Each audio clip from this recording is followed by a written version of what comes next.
Hello and welcome to an episode of Casual Friday. I'm here with the Duck. As always, the show is brought to you by Woo. Links available in the description below. Don, you proudly, bravely, fearlessly capitulated the bottom before the markets ripped up precipitously. You were kind enough to add all sorts of cope, none of which was compelling. And so here we are now, retracing the entire move down. How are you? How do you feel? Are you embarrassed yet? Have you bought back? Do you need liquidity? How's your state of mind? I'm all right. Yeah. I mean, people are always like whenever I have like positions, they're so overly invested in it, and I'm like, just stop it. Just like trade your own book. Yes. But it's not how it works in crypto land on crypto Twitter. No, I mean, I sold yesterday. Like got rid of my positions, and yeah, I'm not coping about it. I'm okay with it. I think you're the only one. Your fans are less happy, Don, for understandable reasons. But I agree, people just kind of look for signal where sometimes there isn't any. In this case, though, one part. Obviously, I was there to troll you, right? That's my Yes. priority. So as soon as you posted that, I wasn't like, "Nice trade, bro. It's actually a really sick entry and exit." Instead, I just pointed all my bad faith ammunition towards you. That's As kind of my usual. job. Yeah, exactly. One of the sort of cope premises that I found least compelling was the one about the elections. Because when you open those trades, it's not like the dates of the elections changed, right? Like the elections are always going to be whenever it is, like in 10 days now or something, 2 weeks or something, very soon. And so Yeah, when I you were think like long thinking, oh, this is like a weekly breakout, or Doge is going to have a chance to, a chance to run to $1. The weekly time frame's recovering, the monthly, this is the one, so on and so forth. It's not like the election is like suddenly a surprise factor as of yesterday, right? That must have been known at the time that you were opening the trades or at least thinking about your positioning. So how much weight does that really have insofar as getting it to close versus boomer lifestyle factors? I mean, to be fair, like my Bitcoin position, I opened like more than 2 months ago. So like that's that was actually like opened with the premise that we could run into the election. Okay, interesting. Um, but the Doge trade, obviously, yeah, I could have like that one was like I opened like a week and a day or something, like 8 days ago, and then I was like, oh yeah, this can run, and then I close it after a week. That's a little bit less so. But the Bitcoin trade, which usually like whenever I trade anything, like when Bitcoin's involved, that's the main trade, right? Um, that did have something to do with the election, and I generally don't think like I think there's a good chance, even though like crypto Twitter really doesn't want to hear it, that Trump loses. And Trump's made a lot of like crypto promises that he may or may not keep, right? So I think a lot of people are kind of gambling on the Trump win, and I think he's probably more likely to win, but I don't think it's as clear cut as crypto Twitter makes it out to be. And then I think there could be like a little bit of volatility afterwards. I don't think the outcome of the election really is going to have a big impact on the long term direction of crypto. Like I like a bunch of people are like, okay, if Harris wins this, then crypto is gonna go like down. I don't really see it. And if Trump wins, then it's gonna go to infinity, and I also don't see that, right? Like I don't think either of those are true. I don't think they're gonna have much of an impact. Like the election has gonna have a much of an impact beyond just like the month after the election. I think anything afterwards would have just happened the same way anyway. It's just like the immediate like people are leveraging into the Trump win, kind of like those people would get washed out if Harris wins. And if she loses and Trump wins, I think you would see like an up move probably that I think would be faded eventually. So I think like just generally it's less important high time frame wise than people make it out to be. But Um, you are people in this example because you closed your high time frame trade for that reason, no? oh yeah. I mean, I closed it for like I mean because it's basically low time frame reason. Yeah, like I don't want to be like in the next 2, 3, 4 weeks. I don't want to be surprised by any of that. I'd rather just enjoy like the whatever like 10-15%. I think Bitcoin was like 15%, Doge was like 10-15%, and ETH was like plus minus zero. Oh yeah, Bitcoin was actually like 20% even. Yeah, So it's a huge Bitcoin trade. 20, like I made like Bitcoin 20, Dogecoin. I got, let me check, like that was also 20 ish, and ETH 0 Nice. as it should be. Fucking hell, so depressing. But yeah, now I'm just kind of like I'll take it and then just see how the next month plays out. Like Yeah. as I said, basically once the craziness of the election is over, maybe I'll jump back in. But I don't really have any plans right now. Like it's not like the main reason for me, as much as we've talked about the election now, is just that I really don't feel like it right now. Told you before that my baby's sick for the first time, and there's just other things in life right now that's going on, that I don't really want to sit in front of a computer and just think about charts all day. Yeah. Don't really care too much. Well, we're all wishing her well, Don, I'm sure. Thank you. And as for the BTC side of things, yeah, like I think those types of trades kind of get lost in the wind nowadays, because like a 20% move on BTC is massive, right? Like especially if you size it up anywhere close to being meaningful, that's like a huge move on any asset class to catch, even on BTC terms. But it seems like the meta for what kind of trades get attention are either just like really, really loud, low time frame top/bottom snipes, or those fucking weird, scammy Phantom, Trenchers, Solana PNL cards. And then also what gets attention is trades that haven't happened yet. That's a really good one. It's like, oh, if it goes here, this will happen. Or, oh my God, are you prepared for this breakout? And just dealing in hypotheticals, essentially. But it feels like this kind of bread and butter, well, more than bread and butter trading, just like sound, high time frame, moderate swing trade that more than pays the bills, just doesn't get much love done. It's not as sexy, you know? You're supposed to like hold the breakout into infinity type of thing. Or I think you would have gotten more flowers if you'd like very publicly, bearishly scalped the top and caught the fucking 5%, 10% move or whatever that was. From what, 70 to 66. If you were loud enough there, I mean, yeah, it's like a 6% move. I think you'd get more flowers by being the big contrarian than you would by just casually riding up a 20% move. That's how weird Twitter brain works. I don't know if you agree with that. That's my feeling at least. Yeah, no, I mean, it's 100% true. Yeah, people are just, I mean, and I get it, right? Like when you look at this, and I mean, I'm looking at the charts, and I'm like, everything looks good, so you could just easily as like just hold this, and therefore people are like, why would you close now when everything looks good? And I mean, fair enough. It's just like when I don't want to trade, I don't trade. Like that's the luxury that I've kind of gotten from like years and years of trading this thing, where if I don't want to do something, I just don't have to do it. Like something that people forget, right? Like when you're not working for someone, like if you're a trader or whatever, like the cool part about it is that you don't have to do shit if you don't want to do it. And I'm just taking advantage of that, being like, hey, the market's going to be there no matter what. And whether it's higher or lower in like half a year or not, doesn't really matter too much. There's always going to be something to trade, especially in crypto, right? Like if you think we're going to run out of metas anytime soon, I think you've lost your mind, right? Like we're having the AI meta now. We had the meme meta before. I mean, they're kind of like the same thing, really. Like all the AI stuff is fully memes, but yeah, we just like there's infinite metas in crypto and stuff to trade. So like I'm not really in a rush. Yeah, we're good at coming up with those. That's kind of what keeps us going in general. Yeah. Sort of grateful for it as well. On the BTC front, before people click off completely, we should probably chat about it. Yes. The monthly has 6 days left. Looks excellent. I mean, yes, it does. It looks mostly similar to how most of the monthlies have looked.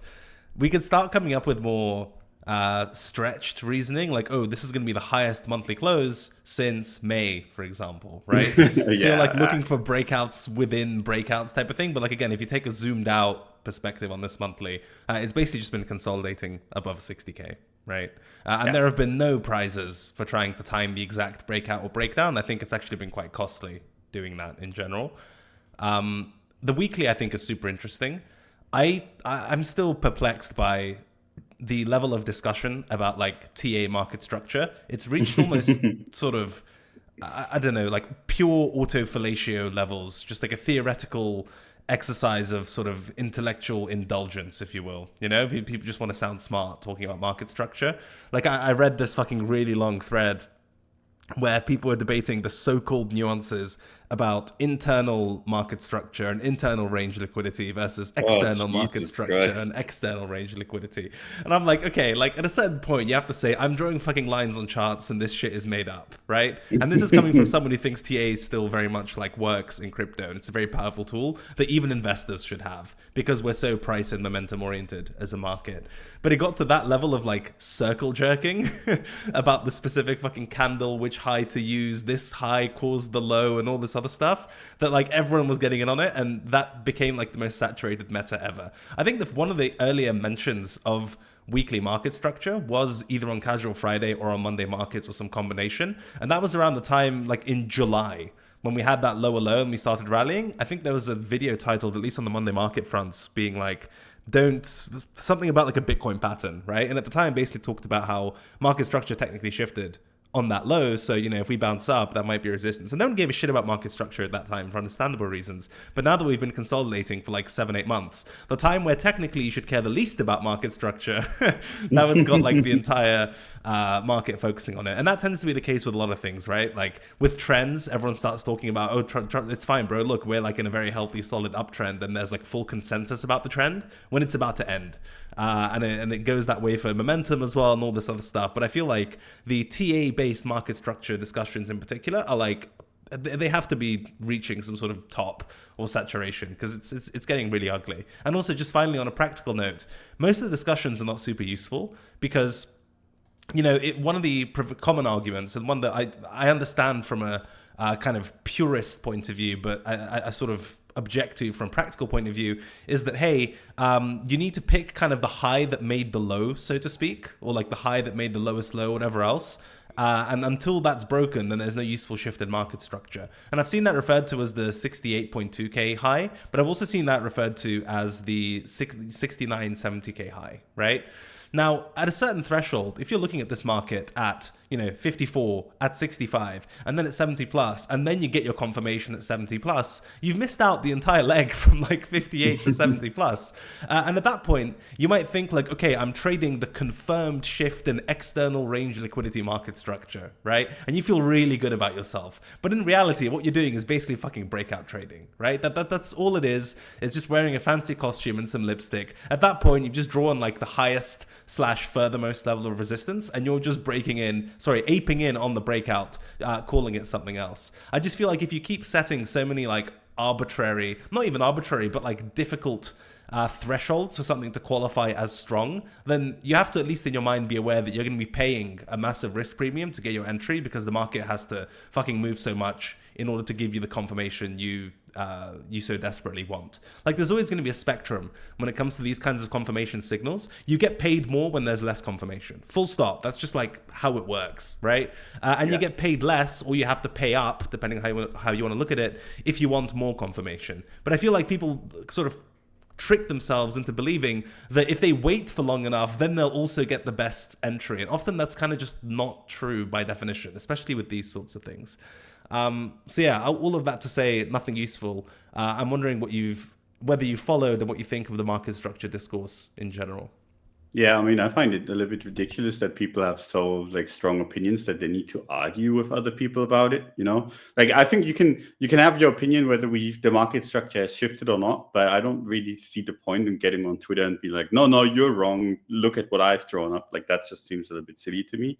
And I've had a lot of these people in my mentions where they're like either, hey, we haven't broken above 70K yet, so the market is still bearish, and then the other side, there's like, hey, we have done this and that, and now we're bullish. And I'm like, cool. I don't really care what you guys think.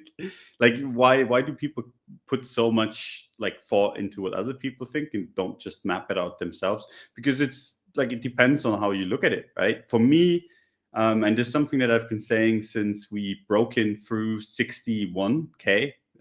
If you remember, like when we closed through that resistance box that I had, I was like, hey, if we like, as long as we hold this, for me, the market structure has shifted because lower time frame, we kind of did make a new high.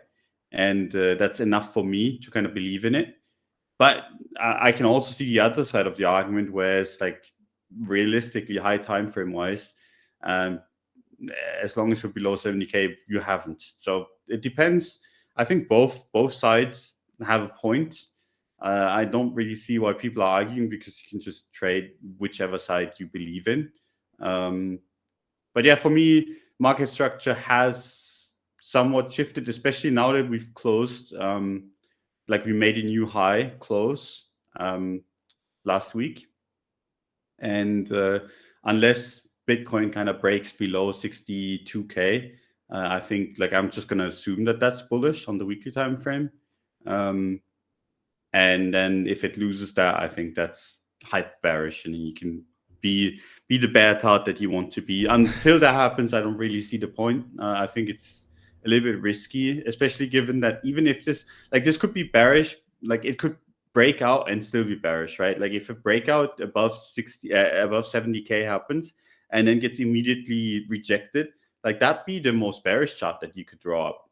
Realistically, that's be more bearish than turning around from where we are right now and going down, just because it sets up like you take out all the, like you get all the hype back in, and then you just dump on everyone. Like that would make the chart look so much worse than if you just leave everything in place. Like there's a resistance that we've tested 4 times already, or 3 times depending on the time frame, and you just leave that in, you drop back down and be like, okay, there's not really too many people on the wrong side of this that you could squeeze to the downside. So yeah, I don't know, like I find that a little bit early. Like if you're bearish here, or like at least if you're like strongly shorting this, I don't really get the point, because I think the better trade is below 62 into, like, if you want to be conservative, 50, 51, 52. I think like that would be the better trade, rather than gambling here and then maybe getting, like if you're bearish, maybe getting caught by the breakout, right? If it breaks out from 70 to 80, 85, you're almost certainly going to get wrecked if you're shorting here. And then you cannot short that breakout, which I think would actually be the more interesting trade. So I think generally, like assuming that this is going to go up makes sense. Unless it breaks supports, then I think it's going to be up quite unless obvious. It goes down. Yeah, I think just generally, and that's the cool part about like when you have like, I mean, for me, for example, when I had that 58K entry, Yes.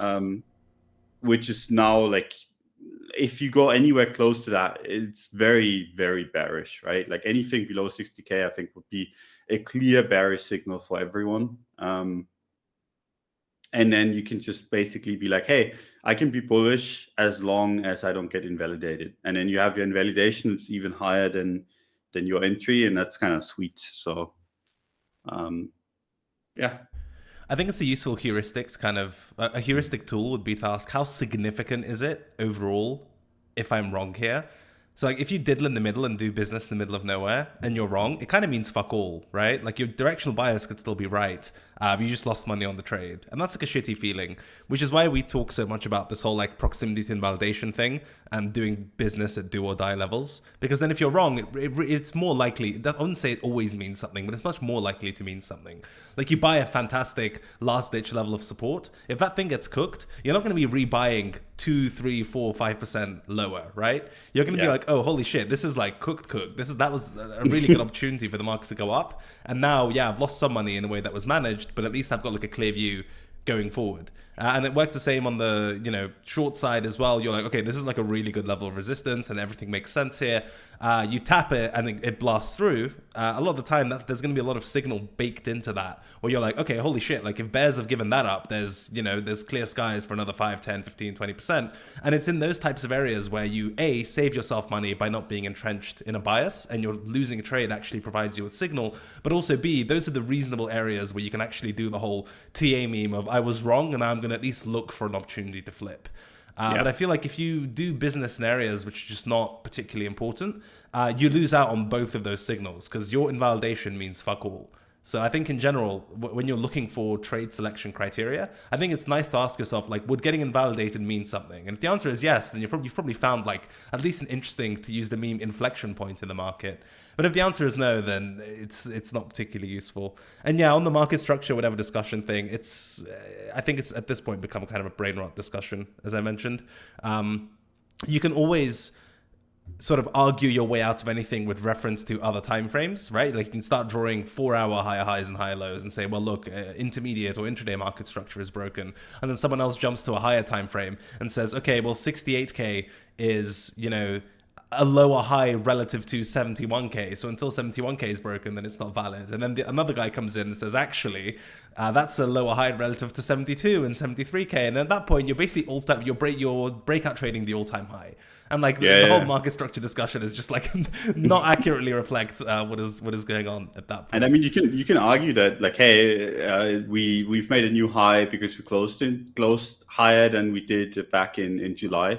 But then you can also be like, hey, but we had a wick that was higher in July. So yes, like this is all. Oh yeah, you can add the wicks and bodies discussion as well. Yeah, I got flamed for that, by the way, a decent amount when I posted my market structure stuff like early on. It was like, oh, well, you're not using the wicks. Like the entire methodology is bullshit. I'm like, oh my god, okay. Like, let me just scratch the last 7 years of trading experience. Clearly, it means fuck all. By the way, as far as wicks and bodies go, I don't know if you agree or not, but I think as long as you're consistent, it doesn't really matter which one you use. Yes. I found, given its high time frames and closes in general, I just use bodies. They tend to be cleaner, and then wicks for either trading entries or sweeps and spikes or whatever. But again, this is like a religious position. It's just, it's something that's straightforward and consistent to apply. It makes the line chart look good if you want to use that method of analysis and so on and so forth. But yeah, I 100% yeah, agree. the market has reached technical analysis saturation, which I never thought would be fucking possible for crypto. But it's a good sign that the market's been really, really boring.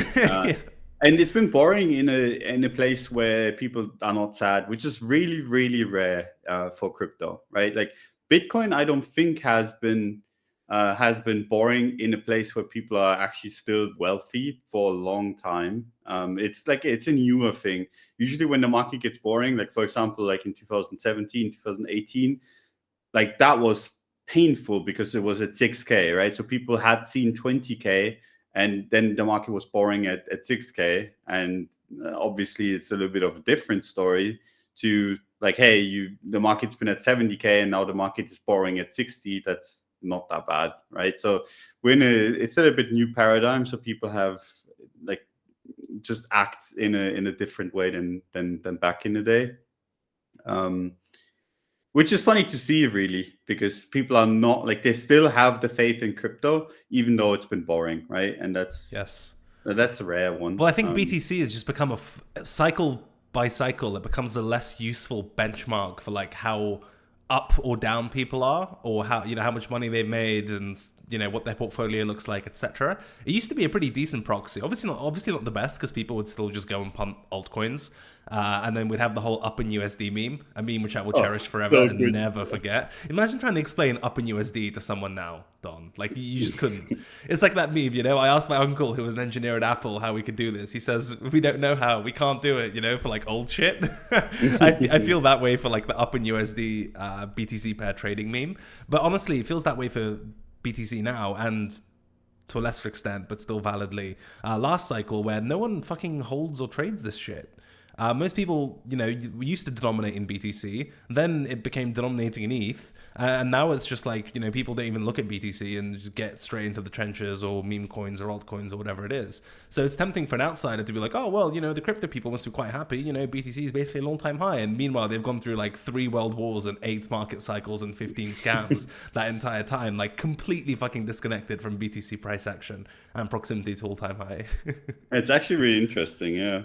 I mean, and while all of that is happening, like it gets scooped up by the ETFs, right? Like, which is really interesting. Like, I think a lot of the longer term Bitcoin holders have been selling to play the meme card, like the meme gambles and the altcoins generally. I think there's been a big distribution from like older holders to like the ETFs, and the older holders are just playing like worthless memes.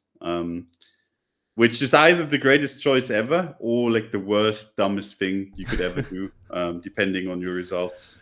Yeah, depending on the results, I was gonna say. I also feel we spoke about this like a while ago, but this makes me sound bear-hearted, and it's not because buying is buying. But I feel like a lot of the specifically extractive, sort of toxic Solana pump fun froth has been mitigated and bailed out entirely by BTC ETF price action. Yes. I don't know to what extent you agree with that, but it feels like a lot of this kind of stuff would have just cratered and not recovered at all if we didn't have BTC strength as a kind of distant beacon for risk appetite, you know? And even if those people aren't holding or trading BTC, people still look at it to get a benchmark for crypto, even if it's not for their own portfolio. And the correlations are still very strong as far as BTC relative to everything else. So I just feel like there have been a lot of bailouts for this type of far out on the risk curve frothy behavior, because a whole different group of people is just buying BTC. And as a result, the people who ordinarily would get washed out by BTC weakness because they're so deep in froth, they get a free ride, which is kind of cool. It's like you have a guardian angel, right? You're there in the trenches just like stealing money, and then some American dudes just buy hundreds of millions of BTC and you get to get away with it. But it feels like that's a relevant market dynamic somewhat, at least. I feel like we've reached a few points where it was like, okay, Solana looks a bit jumpy. Nothing is making its way to Radium. Trenches are like max dollar profit extraction, etc. This looks on the ropes, and then some passive trench insensitive, meta insensitive chads just start buying BTC and give us kind of a CPR essentially. Yeah, actually, like I think that's been happening a lot. I 100% agree with you. Like, because like if Bitcoin goes up a bunch, you basically revive the trenches, right? And back in the day, that would not happen. Like you have people at the ropes. You would have crypto natives just kind of go for the killing shot, right? Like that's how it used to be. It was very, very like just generally like people were moving the market just to fuck people over because that's how you make money. And nowadays, like if you try to move the market, but like let's say you try to move Bitcoin, like a bunch of ETF chats would just come in and buy it. And then it's a very different ball game, right? And especially at these market caps too, like it's different from back in the day where like you could just move the market with like a couple million, and then to take advantage of people being overexposed to dumb shit, and that would happen all the time. And nowadays it's Bitcoin helping out the smaller stuff, which You're welcome. is which is I mean I wonder how it's gonna look in the future, right? Because I don't think that's gonna stop necessarily, like the whole ETF buying. Like it seems like it's here to stay, at least for a while. I mean, dude, that'd be a Goldilocks outcome, right? It basically means we get to sling shit at each other in the trenches and not really pay the price because an entire group of traders and investors just comes in and buys the Bitcoin. Yeah, I mean, we did have like a little bit of a mini cycle in the memes, For sure. where like the small stuff basically disappeared. Like I think like almost all of the smaller memes that were around that just went to zero during that time. Some came back, but very little. And then even the bigger coins pulled back like 60 to 90%. Yes. So there's still cycles there, and there's still obviously pain. But it is revived much quicker. Yeah, like we got the BTC defibrillator basically. Yeah, like legit. Like, and I mean, some die, but the cycle is put on steroids, so to speak. Yes. Right? Like you have very, very like the moment Bitcoin looks bad, like stuff just goes to zero, and then if Bitcoin bounces a little bit, you have it go back to infinity again, and over and over and over and over again the same thing. It's a funny world we live in. We just created a perpetual motion machine, basically. Don, study that. Yeah, I mean, the problem with the trenches is that, I mean, this is wholly extractive, right? There's no value created anywhere. It's just like basically a bunch of garbage being pumped, and the devs and everyone that's kind of like just in general, like even pump fund themselves, right? They make a bunch of money. They have to pay their employees, the devs pay themselves with Lambos and whatever. So you have a bunch of money leaving the ecosystem with these things. It's not like, obviously attracts new money too, But it's not like this is like a net good for anyone. It's just basically a gambling place And where the the house distribution is wins. insanely skewed, right? Like compared to, again, the centralized exchange golden days, the Bittrex, Poloniex 2017, we legit fixed trickle-down economics. we had a real functional case study where BTC would go up, then ETH would go up, then high caps, mid caps, low caps, etc. And obviously there had to be a marginal buyer at the end who ate shit and bag held all of that. But there was like a real sort of wealth creation effect that was more or less accessible to people trading, because the only game in town where these centralized exchange coins, now of course they had their own insiders and whatever else, but generally speaking, if you were in crypto when the market was going up, it was extraordinarily hard to lose money because like everything had a correlation of 1 and everything was pumping basically, right? Like it was actually very hard to lose money at that point.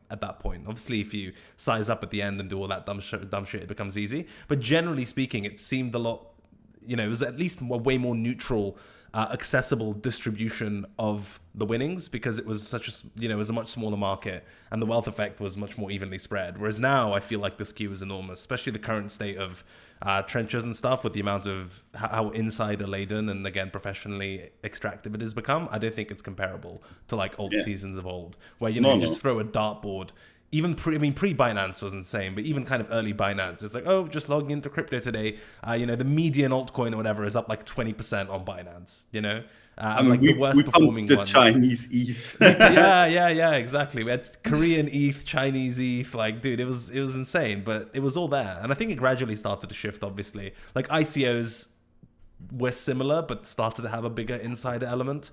And then when it became perp trading, I mean, that's still pretty democratic, but it's just fucking impossible at that point, because we're, the sophistication gap. It's not even an insider gap. It's more of a sort of sophistication gap, and market conditions gap became bigger. And then, we can probably do a whole fucking history lesson at some point, at least from our tenure of 2017 onwards. But yeah, it feels like we're at this weird point now where previously you could just look at BTC and you could get a sense of like how well people were doing and how hard they were getting screwed over, right? Because the correlations are basically 1, if BTC is going up, everything else is going up, but everything else basically lives on a couple of centralized exchanges, again, all very closely correlated. It's like, hey, it's going up, everything's going up, everyone's making money. And then the other way around as well, obviously, right? Like BTC going down, everything's going down, everyone trades in the same venues and everything on those venues is trading the same way, so on and so forth. But now we have like a massive divergence between like how BTC is trading, how ETH is trading, how high caps are trading, and the state of the trenches and all of this kind of stuff. We just have completely disparate groups, and that distribution is not the same, essentially. No. Fuck, dude, we should do some TA stuff before people just completely leave this channel forever.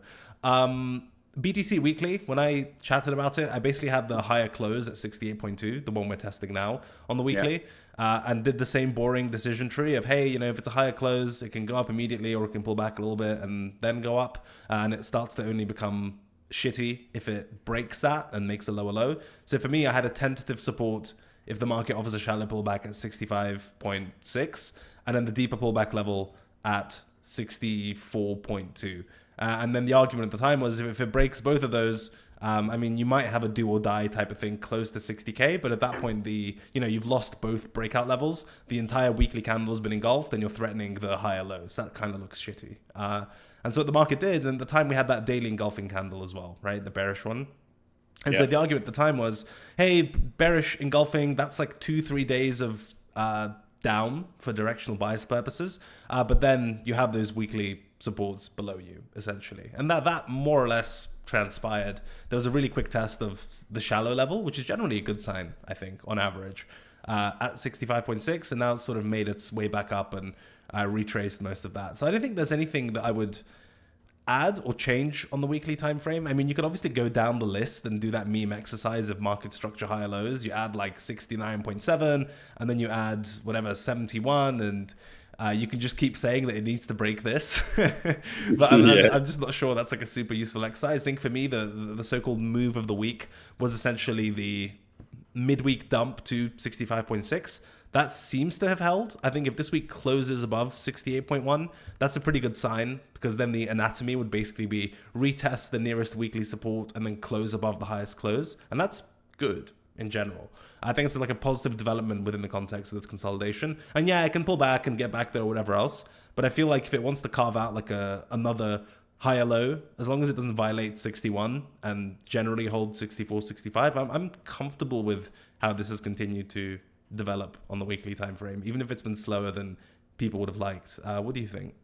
Yeah, I mean, I agree. I generally think it's just very, very straightforward in the weekly. Just like you hold, and I think you could argue now that if we come back to 65.6 or anything below, like anywhere close to where we were this week, then it's already starting to flip bearish.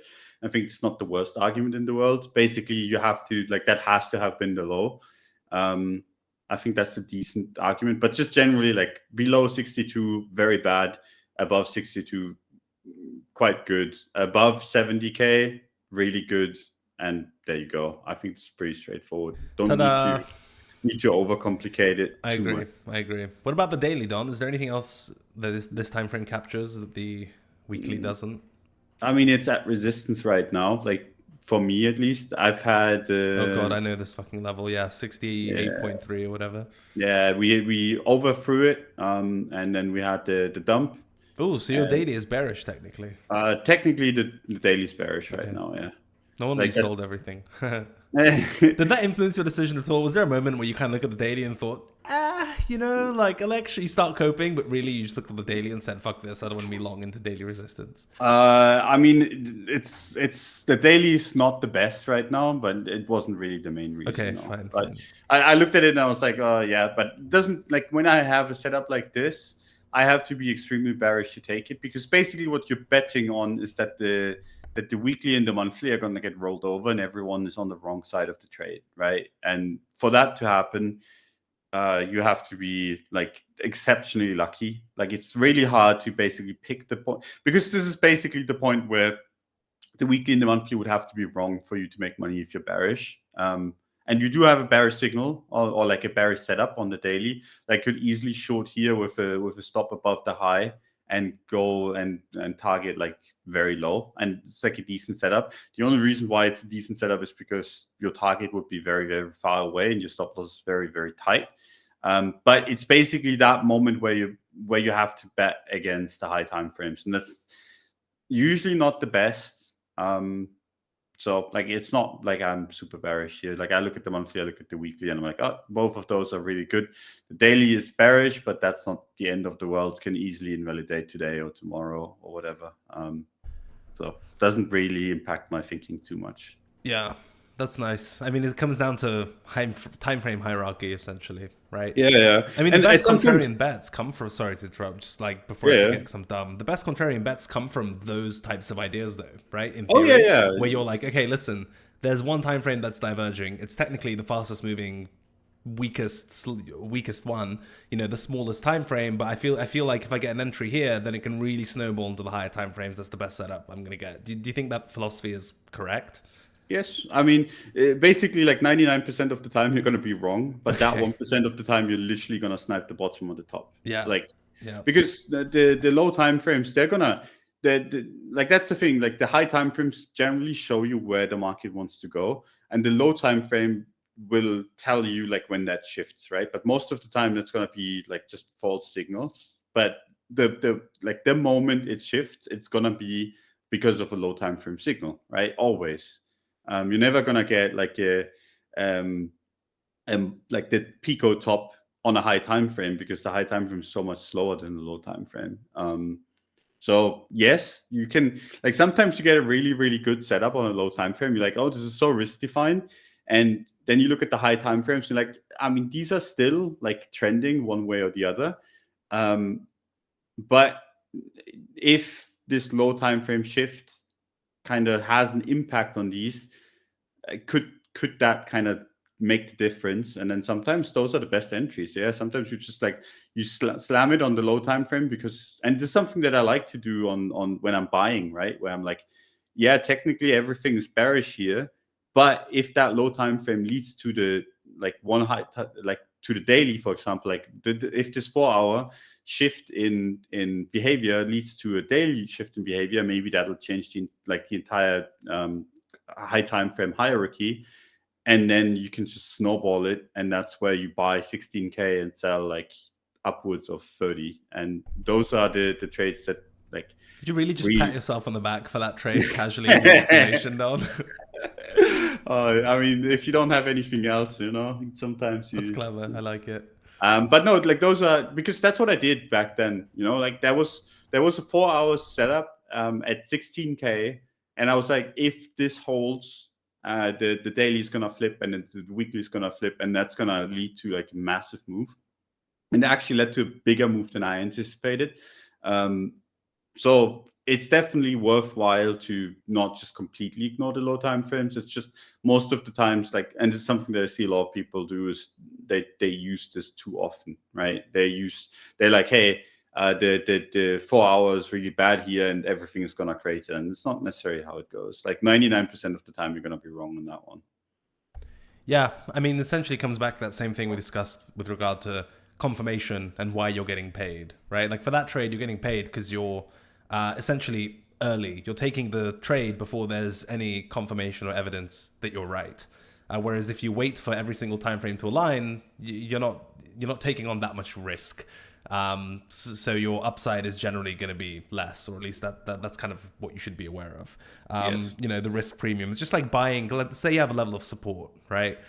Trader A buys when there's like a fucking monthly close 50% above it, and trader B buys when it looks like the support is about to break. The idea is the same, but you're getting paid very much different amounts depending on how much risk you took and how much confirmation there was at the time of your entry. Like less confirmation, better entries, better risk reward. More confirmation, worse entries, sort of better probability and worse risk reward, on average at least, right? And I feel like it's nice to, at least for yourself, know which camp you fall into.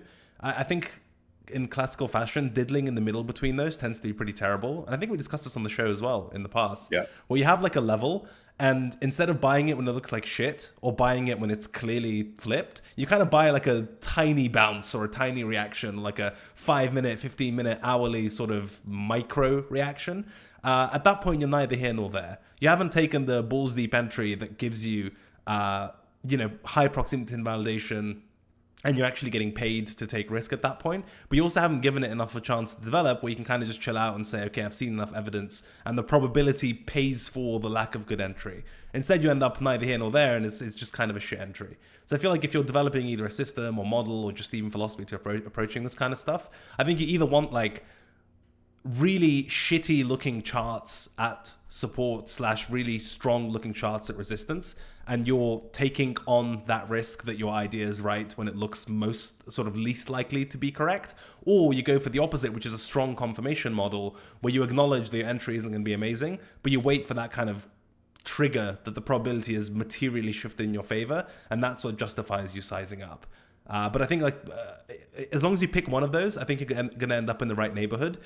Waiting in the middle for this like psychological cushion that, okay, well, it's bounced a little bit, so like good enough, right? I think that's like a really dangerous zone to trade. And I'm speaking from experience here.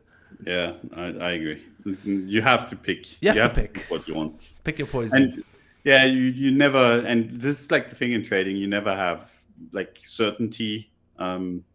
And generally, like the more certain you are, the less you're gonna make in that trade. Yeah, it's just how it is. Yeah, like if 64 flips, it'll be really strong, and if you're buying at 70, then I mean you can't really expect to get paid for the 64K idea, right? Yeah, I mean if you're buying 70K breakout and it goes to 80 and then comes back to 70, like that's just sad, Sad. Yeah, I mean, look, if I had to travel back in time and said, you're going to trade mostly technical stuff before futures really took off and all this fucking perp OI CVD shit and purely technical stuff, the system that I would poke myself towards is find really good levels and buy them when they look really shitty and sell them when they look really strong on low time frames. Like, I think that as a starting point, that you could end up in worse places, Yeah. But you should always be able to present a rationale for why you're getting paid. I feel like when you buy the shitty support, you're getting paid because it looks shitty, and vice versa for selling resistance that looks really strong. You're kind of doing a useful job. You're providing liquidity when no one else wants to provide it, and so you can kind of rationally justify why you might get paid in this scenario. But yeah, this kind of half confirmation trading, or half confirmation and immediately move to break even. You're trying to like erase risk out of the trading equation. I feel like that's a really bad way to approach it, personally. Yeah, it just doesn't really work. It just doesn't pay, but it works amazingly well on Twitter. Like, Oh, I've yeah, got confirmation, and now I've moved to break even. You just never lose any fucking money. The secret is you never make any money either, but you don't talk about that part. Yeah, and then you can just be like, hey, actually, like when it briefly dips below break even and then comes back up, you're like, actually, it wasn't quite break even. It was a soft stop. yeah, like that's not how trading works. No. Yeah, you've got to put your ass on the line at some point. Be it a shitty looking, a scary looking entry at a good level, or you're paying up because you're uncomfortable, but you think there's a lot more room to go. Like at least from a TA perspective. If it's not one of those, I mean, there are exceptions obviously, but in most cases, it should be at least close to one of those two, I think. Yeah. I don't have any other BTC TA stuff, to be honest, Don. So just to summarize, it's at daily resistance. You're super bearish. You sold, and you think it's going to go to 46k monthly support, right? Yeah, I mean, Harris is just going to take this entire space down, and then she's going to dock Satoshi and sell his coins. Yeah, and she's going to steal the election from Trump. Oh wow, that's a shift. Yeah, I'm not looking forward to election discourse, whatever the result. No, this is like it's gonna be so dumb on both sides. Like if Trump wins, people are gonna be like, yeah, it's because of all the election interference, whatever. And if Harris wins, I know there's gonna be much more crazy than that, sadly. I mean, I feel like if Trump wins, the whole thing becomes, oh, we've woken up in like a fascist state. Yes. And if Harris wins, it's like, oh, well, they stole it again. That's unbelievable. Let's spend N number of years litigating over Dominion voting machines or some shit. Whatever the meta is. Mail-in ballots and so on and so forth. Yeah, it's so dumb. I can't wait for technical roundup politics. You just gotta have a fucking two idiots, namely you and I, a Brit and a German, focusing like 90% of their efforts on US politics they know nothing about. That'll be well received, I'm sure. I mean, I wish those politics, the US politics, wouldn't really have an impact in Europe, but I mean, no, sure they do. They very much do this time around, I would say. Yeah. Like the idea of getting out of NATO, whether that's going to happen or not, like that's an interesting one. I'm not even saying it's a bad or a good one. It's just like that's going to have an impact on my life, at least. Whether I like Trump or not, like that would have like a big impact. So yeah, I mean, I think everyone, like, that's why people have an opinion, even though they're not from those countries, just because it has a tangible impact if something wild happens. And for some reason, it's been wild stuff for a while now, globally, on the political side of things. But yeah, we're talking numbers, and we're talking crypto, and we're talking about ETH now, I would say. Yes, let's talk about ETH, Don. What you got? Pain and suffering. No, I mean, ETH's kind of got smacked down like at 2.7, 2.8K, right? Where I was like, hey, we need to close above 2.7, 2.8, and then you can slam risk on ETH. We got smacked down is like exactly at that level, actually. 2.755, the prior highest close before like the move down. Yeah. It does kind of look like an ascending triangle now, doesn't it? Oh, like, God, we're back to triangle meta. Yeah. I mean, it does, no? Like, even on the weekly time frame. Before, it was like just on the daily time frame, but now on the weekly time frame, it's pretty clean. Listen, Don, I invented this triangle on this very show. How dare you? Thank you. I'll just take it. Obviously, just it's getting tighter, by the way, Don, this triangle. Oof. Oh, yeah. I mean, just on the... Peter Brandt is... Actually, no, I'm not even gonna go there. I'm just gonna say Peter. I'm just gonna say Peter Brandt. Peter Brandt is leaking through his adult diaper. Okay, so we're gonna have to edit that part out. That's worse than what I said. Sorry, Don. Continue. Anyway, on the USD front, it's like not that bad, right? Like people have been losing their shit over ETH underperforming, and I totally get it because I mean I took part in it too. Like if I just bought Bitcoin, I would have made so much more money.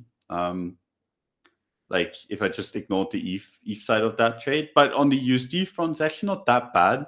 Like it's an ascending triangle. It's not the best because the trend is down on this, and quite clearly so, as opposed to Bitcoin, where you can actually argue whichever way you want.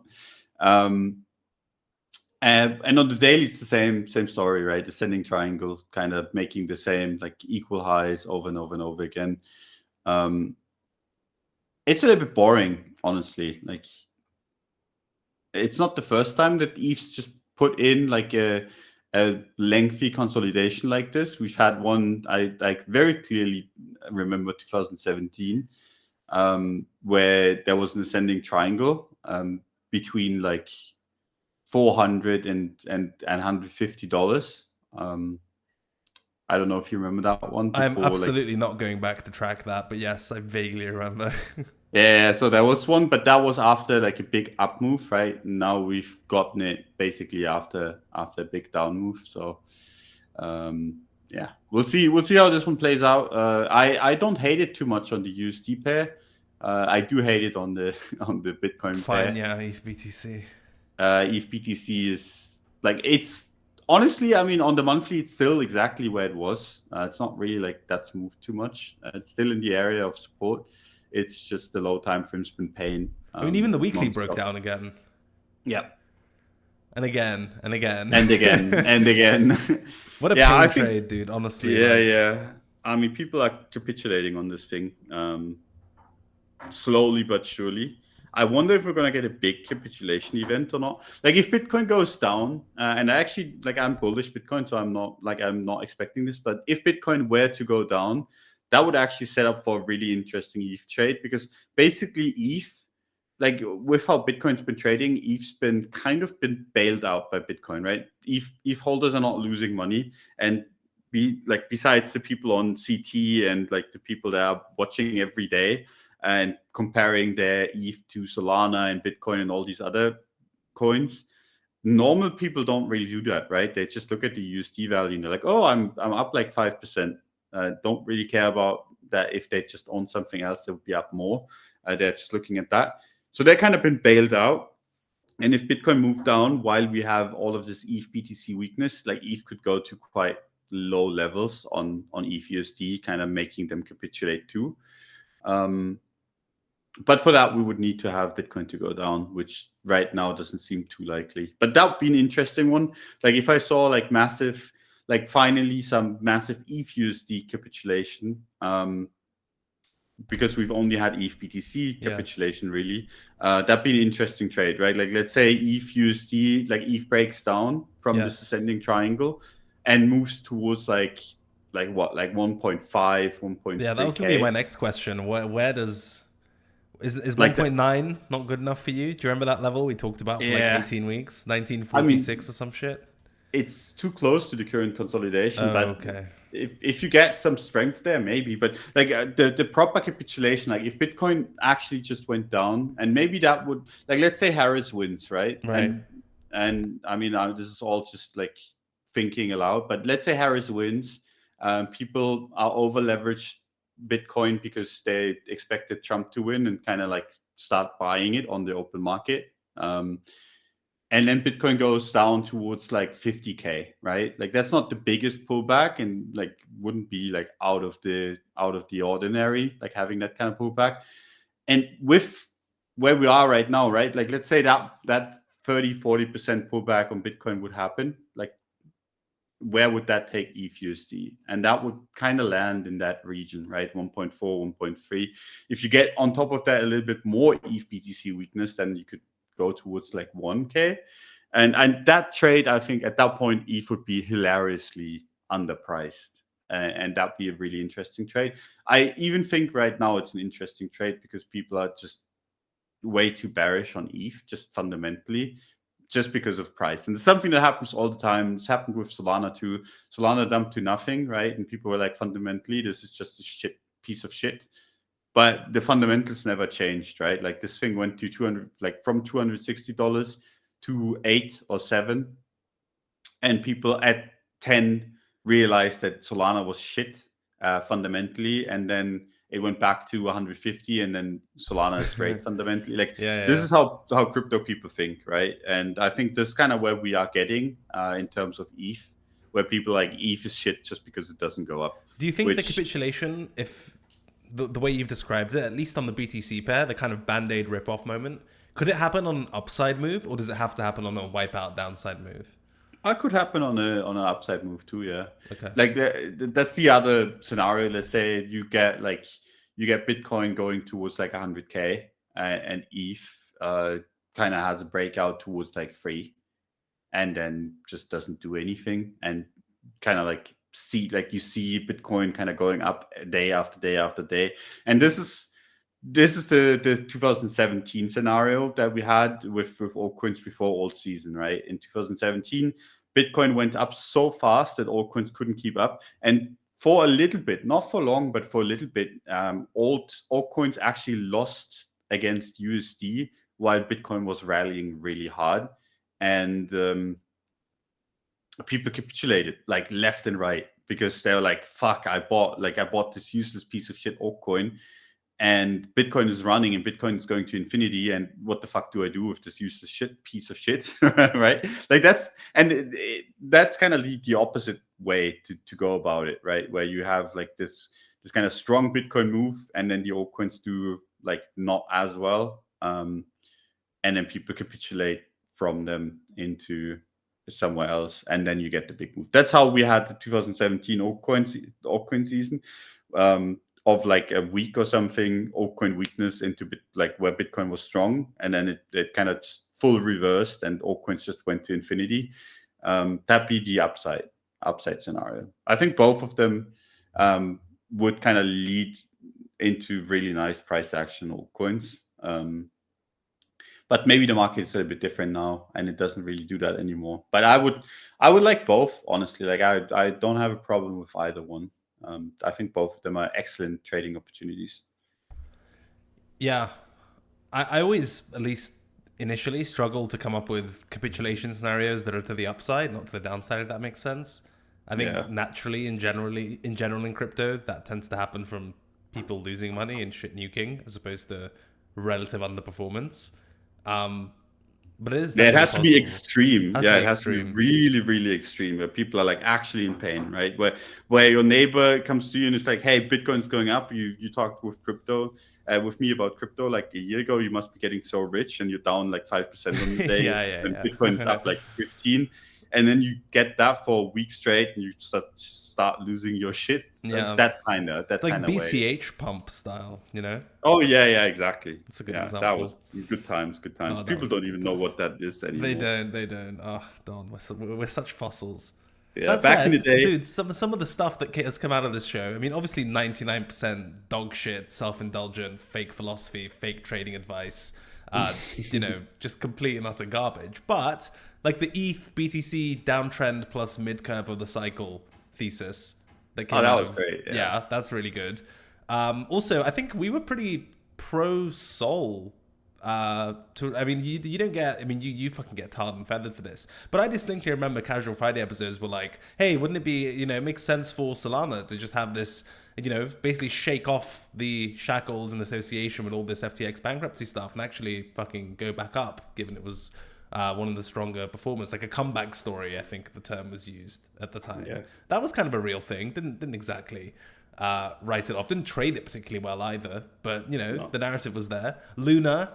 AVAX Foundation fucking meme coins collateralizing with BTC, like all that type of stuff. I feel like every 19 years there's one useful thing that comes out of this show. I just felt the Oh need to yeah. make myself feel better given I'm sick for like 20 seconds. Yeah, I mean we've done also really well on the ordinals and on the like we didn't I mean, that was as you. in yes, but I mean we talked about all of that stuff very early on. Thank God Actually, it talking worked pays the really bills, well. right, Don? Yeah. But I mean, me personally, and this is why I keep saying like, hey, just because I'm doing something doesn't mean you have to copy it. Because I talked about this stuff like as early as you can, right? Like the ordinals and all that stuff, way before the hype picked up and way before they all went up like whatever, like 10, 15, 20x. But I didn't buy any of it because I was way too lazy to do it. And I actually said as much in the show. I remember where I was like, this is where you want to be right now. Me, I'm too lazy to do it, but you guys have fun. And it went up like 15-20x. This is kind of how it goes with me. So don't necessarily just look at what I'm doing and be like, hey, I have to do the same. Because oftentimes I just don't feel like it, and I just don't like. I will just not do it. Yeah, we're actually terrible people to follow for this type of stuff, because in my case, I'll give I'll give very solid, like, medium time frame commentary and levels, and then not fucking trade any of it because I'm being a customer service agent and fucking break out against my will. And in your case, you'll just like decide to close great trades because of life circumstances. And I feel like if we had a bot that just followed, we create our own goat type of AI bot that just follows our calls, it'd probably outperform both of us, to be honest. Probably, not that that's yeah. saying much, but it would. Oh, I mean, I had a couple of people come to me and been like, "Hey, I've been following your stuff since 2017, and I'm rich now." I'm like, I've just made the Forbes list. Thank you. yeah. And I'm like, cool. No, I'm always really happy when people come to me and they're like, "Hey, this has actually helped." Yeah, it is a good feeling. And, leave us comments if that's still applicable. It's always nice to hear. I'm not salty about it at all, I get DMs being like, oh, your trading course helped me so much in like 2018, 2019. I've fully fucking retired now and doing this, that, etc. And I'm there in the trenches answering fucking tickets, being like, yeah, that's good, dude. Yeah, those videos, they exist. No, I think we're both incredibly grateful for this space and, blessed, privileged, all that type of stuff. Yeah, it's Jokes fun. aside, It's all fun to jokes see that aside. it's fun to see that it's sometimes helpful. Sometimes helpful. Although a lot of this show sometimes. is now fully self-indulgent, right? Just like an opportunity for us to catch up and chat shit. And also an opportunity for you to look at the fucking charts like the one time a week. Yeah, where I actually have silence because as you know, I actually don't have a door in my office. Yes, I know. So like actually having quiet time is almost impossible when you have a baby coming like crawling to you, be like papa papa papa, and it's like you're okay. I was looking at the chart, but I cannot really anymore. There's more important things to do. But yeah, should we talk about Dogecoin next? We should talk about Dogecoin and also cat coins, Don, because those Oh have been yeah, they're better than dog coins. I've on heard. the rise. And Hippo coins, Mudeng got a Binance listing today. It's up like 100%. No way. Yeah. We can start No with way. Dogecoin. That's such a scam. Yeah, I know. So, Don, Dogecoin isn't at $1 yet. You closed. So, are you a fraud? I mean, yes, but okay. Next chart. No, I mean, I still think the setup is really nice. Like, and the 0.12 entry that I shilled everywhere is still like really, really good. I think if it even gets close to back there, you're just wrong. So basically, you're just kind of like, I mean, you're just riding this thing, hoping for upside, and if it goes down, you still have like an invalidation that's actually higher. Yeah, I think for Dogecoin, 0.113, like anything below there would actually just be like, okay, maybe next time. I put 128 on the daily time frame. Just perfect. That swing point. Yeah, basically any close below 0.128. I think that'd be pretty bad. On the weekly, you can give it a little bit more room. That'd be a close below 0.124, Gotcha. 125. But yeah, I mean, the chart still looks decent. I'm not hating it. It's been underperforming today. So I don't know if that's a new trend, because it was outperforming basically the entire way up, and now it's underperforming like for the last 2 or 3 days.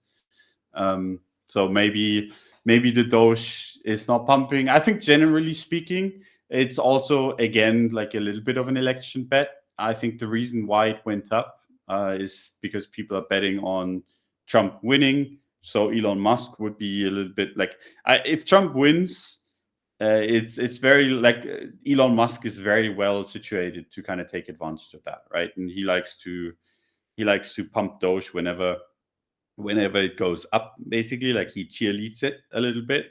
So like basically, if Trump wins, there's a good chance that you're gonna see Doge go up, and then there's a good chance that Elon would chill it again. And given that he has like his persona gets a massive boost if Trump wins, just generally, because people are going to be like, hey, the reason, or like one of the reasons why Trump won is because he has the support of Elon Musk. All of that stuff basically makes him a more important person than he already is, which is basically the Doge trade, right? Like that's a part of the Doge trade. So if Trump loses, I think you could be shit out of luck for the Doge trade. If Trump wins, that kind of gives it a little bit more air to go. Generally speaking, I don't like those because I'm kind of in the camp that it's a little bit 50-50. Like either, like, I think it's a 50-50 or as close to as it can be, the election, and then you kind of you can kind of bet on the election result with Doge. So if you would like to do that, you can. I just don't like it that much, and I thought it would. I thought there was a chance that it would go quicker into the election. Now that it hasn't, and now that I just generally don't feel like trading anymore, I'm just like, okay, whatever. But I still, the perfect excuse. Yeah, but I still like the setup. I mean, with that entry, you cannot really mess it up. So now you guys can do whatever the fuck you want with it. There you go. I wash my hands off the Doge. Like, don't tag me, I'm done. Unless I'm right, in which case I told you.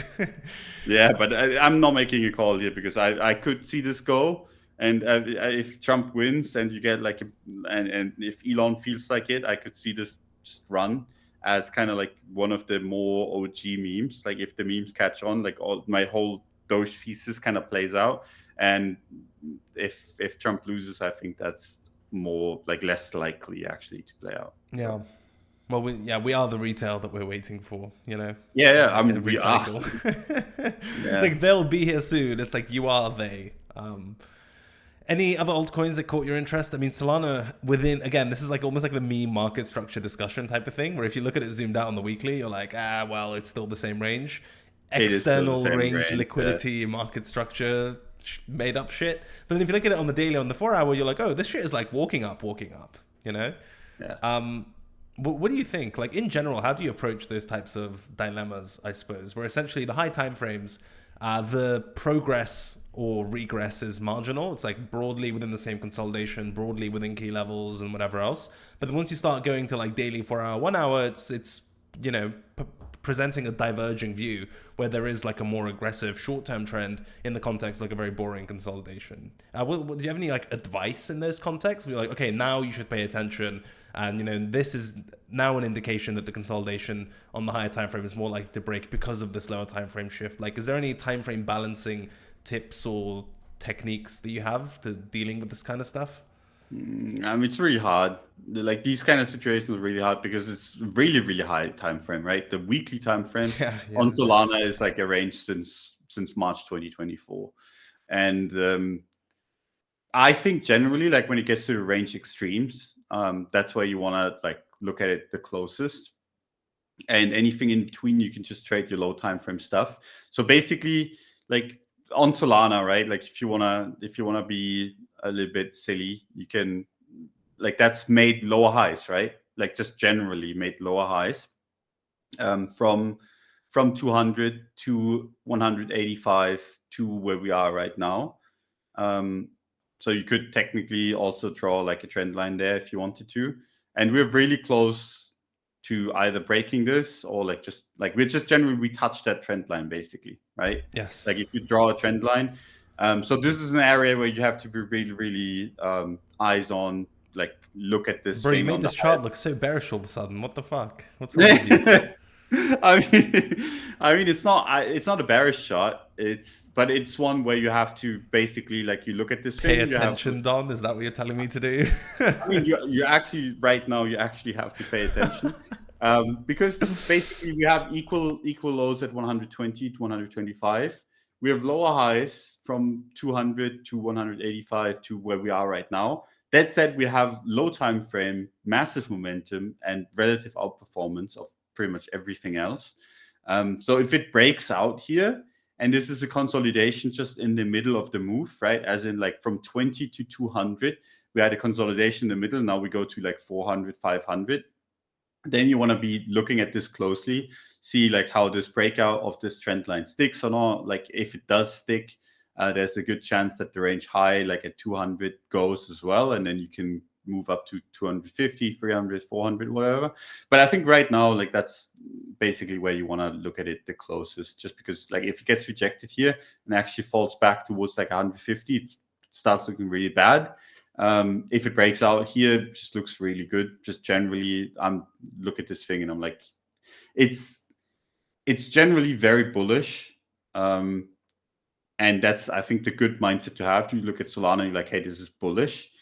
And then you have to be like, but if it does this, then I actually don't want to be bullish anymore. And at this point, I think if this trend line kind of gets confirmed by like this touch here at like 180 and it moves back down, I think that'd be scary, just because I think you could get a dip below the current range. If you get a breakout, I think there would not really be a good reason to be bearish for quite a while. Generally, you should be leaning bullish just based on the high time frame trend. Yeah, this shit is just weird in general, right? Because a lot of these charts are just spending really long periods of time consolidating above all-time, like close to the all-time high, and that generally doesn't happen in crypto historically. No. So that's where a lot of confusion comes from. You're either like, oh my god, we're so early because shit tends to accelerate post all-time high, or you're like, this is some weird distribution trap and we're fucked. And you know, and you have no data to look back on, essentially. Nothing that compares to this, at least. No, I mean, basically Bitcoin is telling us what's going to happen, and everything else is just kind of like mirroring it. Like Bitcoin is the strongest one, and it's kind of ranging above all-time high and like doing weird shit. And you look at Solana, it's really similar, right? Like the Solana BTC chart, like is pretty much like doing what Bitcoin's doing, where it's like consolidating in an area where like you would expect it not to, and then like you basically, I think if Bitcoin breaks down from the current consolidation, so BTC is going to break down from the current consolidation. And if Bitcoin breaks out, I think there's a good chance that Sol BTC also breaks out. So basically your Solana is the leveraged Bitcoin trade at the moment, which is not the worst in the world. A lot of other altcoins are leveraged Bitcoin trade, but only when Bitcoin goes down. So Solana is the one that shows strength. But you basically need Bitcoin to break out of the range bullishly for this to also do it, I think. Yeah, lots of new stuff to consider. And I guess the answer to the question of how do you look at these sort of mini trends within consolidations is that, I mean, you can trade them on their own terms, right? Like on the time frame in which they're taking place. But I think that there's a real risk that they create fake FOMO, where you're like, oh my God, I missed the Sol move from like 130 to 170. It's over for me. But if like 200 breaks, then you get a Sol move from what, like 200 to 400, for example, right? Yeah. And so you're not, in the grand scheme, as long as you are there for the extremities, you're unlikely to miss out on the portion that actually matters, I think. Or at least that's a decent way of looking at it. The other things, Moodang just went up because they got that's hilarious. Cat coins. So there's literally, you know, Simon's Cat USDT. That's basically went to zero and went all the way back up. Actually, an insane chart. Oh, what the fuck? Yeah, isn't that an insane chart? That's hilarious. Yeah. Yeah. Nero, that dog CTO where there was two of them type of thing, has been bleeding for a bit. I saw some more bull posts come out, given it hit like some sort of local extreme, but yeah, that was a pretty rough ride. I mean, 40%. Basically got walked down, and I feel like a lot of like these accounts are spread very thin because they'll basically just post updates on like 5-6 fucking tickers every single day, and you know, they're sort of basically held hostage by the market, and they built their initial following or surge of kind of activity when all of them were going up more or less at the same time, where they kind of caught a portion of the impulse. But then they feel trapped in the need to provide the same frequency of updates even while shit is bleeding. Which is always funny to observe. Popcat, surprisingly, is I mean, it made a new high again. This thing's been pretty mental and just walking up the whole time. And then the last cat coin as well is Mew. I don't know if you saw the outperformance on that yesterday. MEW, also just like clearance thrust all-time high type of thing. Oh, Jesus Christ. Meanwhile, Whiff still looks good, but definitely struggled around 2.8 or whatever. Yeah. I don't think it's like a bad looking chart by any means, but I mean, lower time frame, it's pullbacky. And It's Dogecoin is struggling also against stuck. Bitcoin, no? Yeah, struggling against Bitcoin for sure. So yeah, the cat coins are all-time highing, Don. The dog coins are consolidating, and I need to go to a mental institution. Yeah, dude, this entire space is so fucking cursed. Like, how are you gonna shill? Like, how am I gonna shill any of my family or friends into this when I have to shill it to them that they have to buy this and that cat coin or dog coin? Like, this is just not how Yeah, it I goes. think you either do it for them or you show them BTC. That's literally those are the only appropriate choices. I feel like. Yeah, I mean, I think that's basically one of the reason why like you've had so much Bitcoin outperformance, because everyone's just kind of conceded. Like everyone reasonable has just kind of been like, hey, okay, we can just all agree that everything's fucking dog shit in this space besides Bitcoin, right? I think that's the reasonable take at this point. And then the unreasonable people are like, hey, Bitcoin is going up, and that's because all of these reasonable people are buying Bitcoin. Therefore, we need to buy the biggest garbage in the space. And then you have meme coins going up, and everything else in between is suffering because like the reasonable people don't want to touch anything besides Bitcoin anymore, and the unreasonable people are just buying the biggest dog shit memes that they can find, and nothing's left for the middle. Which was my ETH thesis, like why I was like, hey, ETH is just gonna underperform. I didn't think it would underperform this long, to be honest, but yeah, that the midwit trap is in full The effect. midwit trap, yeah. Also, I, Don, you should really delete your just looking at the 15-minute your BTC daily resistance level because it's it's slowly good, ticks down. yeah, it's a really good level. Fucking hell. What else, Don? I haven't got any news this week. Most of it was, Kraken is launching an L2. I don't, Who cares? because that's what we need, more L2s. Yeah, A lot of election stuff, Polymarket, doxing the French dude, yeah, and this so-called AI meta, which we touched on last yeah. week. Fucking, it's so dumb. But you And we said you talked liked about. it last week. I said it was dumb. I was like, well, it's not even really. These aren't AI agents Oh, autonomously trading I these mean, things. I was bull posting this last week and it went up infinite. And now you're So bear posting it. yeah, no, I'm bad posting. Jesus. I mean, dude, You are this is that guy so you were fucking dumb. trolling earlier, where the fundamentals and narrative is based entirely on price. Like, Yeah, but the other way around, like the price goes up and I get more bearish. No, like at a certain market cap, like being this dumb is kind of like endearing. But sure. then at another market cap that is much higher, it's just dumb. So like now I'm in team, this is just fucking dumb. Okay. But I do like this story still, like the bull case, and why I was like, this is one of the better ones, which was gold. Last week we talked about it and went up like I think like I don't know like 100% And or there are a something. million derivatives now because Yeah, crypto. yeah, of course. But because it's a unique story, and I think this is the one thing that you have to look into, like in crypto generally, like look for. Like you need the unique stuff, like in the memes, in anything really. It needs to have like a little bit of a differentiating factor, and that had it. And now, But like dude, it was I don't so know. fucking quick. The rate at which copycats get spun up. Yeah, and I Um, think that's basically how it kill, like how you kill it. Like, right. and You this is saturate this. it just Yeah, immediately. yeah. Basically, it's the same that we had with the food tokens, right? Like you had a few food tokens in when we had the whole like DeFi move, Yes. and then you had too many, and then just everything went to shit. And I think that's basically gonna happen relatively soonish with these meme AI coins. Um, so like I bull posted it or bull talked it last week. I'm not as excited about it this TP week. hit, paid group new first. Thanks for playing. Stop smoke Yeah, to break even. I mean, full transparency, I did not. I mean, you guys know me. Obviously, I didn't Yeah. buy it. Dom was not buying GOAT. Biggest fucking surprise. Yeah, but I mean, that was quite nice. And this is kind of like I think how you catch a lot of these moves.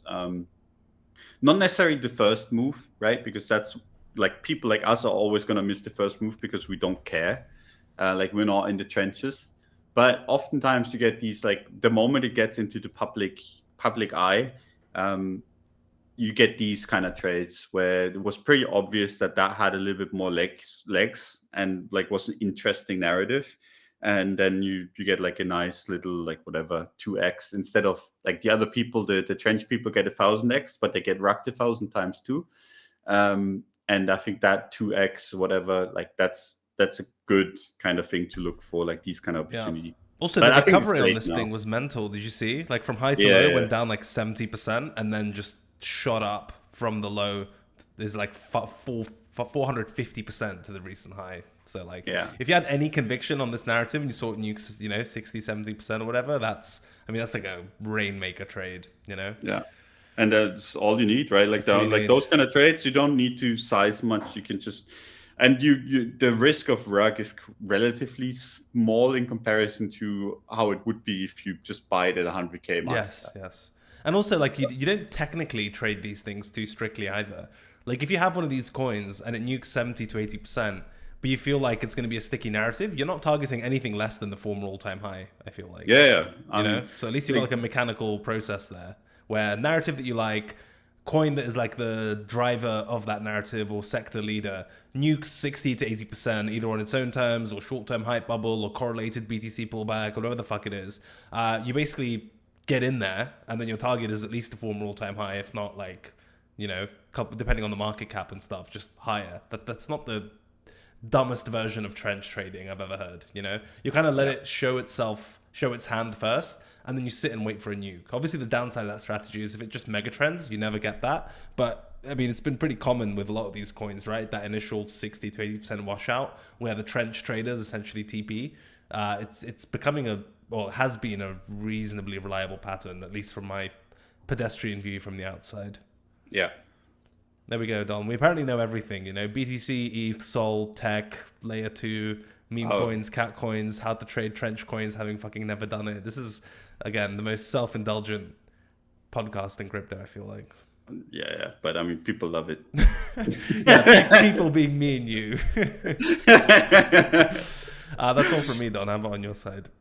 I'm good. I think we've talked enough.